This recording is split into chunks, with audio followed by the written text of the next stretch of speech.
Hey, what is up, everybody? This is steviebreech coming to you here today. I've been reading this news online for probably over a week, maybe even both weeks that I've been here in Florida. That the Motor City Machine Guns are going to be signing with WWE. Soon they're going to be leaving TNA and finishing up with their independent dates that are out there. Deep down, I thought that Alex Shelley and Chris Sabin, they had an awesome run during TNA. Honestly, both times that they were there, we've seen Alex Shelley come do the one-off with NXT before when Kushida was there. But I think it's cool. I mean, both of these guys are former TNA World Heavyweight Champions. I don't know how many times they've had the TNA titles with their runs there, but the fact them coming to WWE,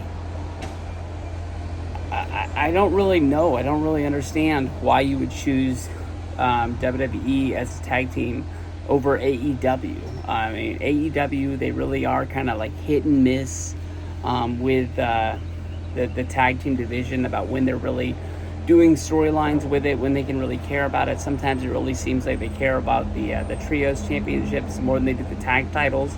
But I mean, like, worst comes to worst, the Young Bucks need somebody to work with.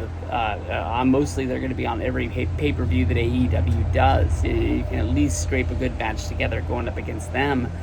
You go to, WWE, the best tag team they have, the Usos, right now are split up. And the way Jey Uso's career is going, you feel bad. You know that it's coming somewhere down the road, probably closer to Survivor Series, hopefully, with War Games, that the Bloodline and the Usos reunite and we see them together. But his singles run right now, he is a star. It reminds me a lot of when like WCW would have Hawk and Animal wrestle as singles when they didn't really have anything for the Road Warriors to do, and those guys were over.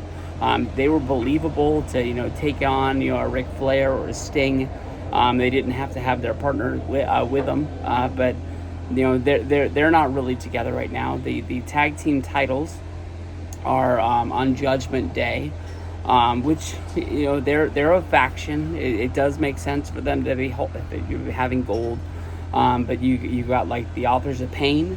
They're really not doing nothing. That whole group with Karrion Kross, I don't understand how that team loses. I mean, you look at those three guys, you look at the two managers, they should be just killing everybody. I mean, they are like the most believable ass kickers that there is in the wrestling business, and I'm not sure what they're missing. I think some people think that Kross is kind of boring. I think that they're an awesome team. Them together, they should be just a destruction crew running through everybody on SmackDown. They're kind of like an afterthought. Other than that, you've got the Good Brothers. They're having to wrestle in NXT. I know it's not 2016 anymore, and I care about them because Talking Shop, the podcast, which is back, and the episodes back in the day were just a train wreck. They were so bad they were good. Now they're actually like trying their best to put together a good podcast, talking about what's going on in the world, what's going on in wrestling. They've done different kind of episodes. They've done interview episodes with wrestlers. They've done interviews with musicians. They've just talked, and it makes me really care about them. And the fact that I don't see them on TV other than NXT doesn't really make any sense at all. Other than that, like the LWO is able to like scrape together a tag team. The Creed brothers with Gable on Monday Night Raw, but they don't really do anything with the tag division. I know that we've been really, I've been honestly hoping since like 2010 when I was like hoping that WWE was going to sign the Briscoes and bring them in, and LAX basically just raid ROH, a company that you couldn't do tag team better than ROH did in the early 2010s when I was watching that. I mean, that was like the best thing that you could get on those DVDs was tag team action. But I don't really know what you're doing. I'm excited they're going there.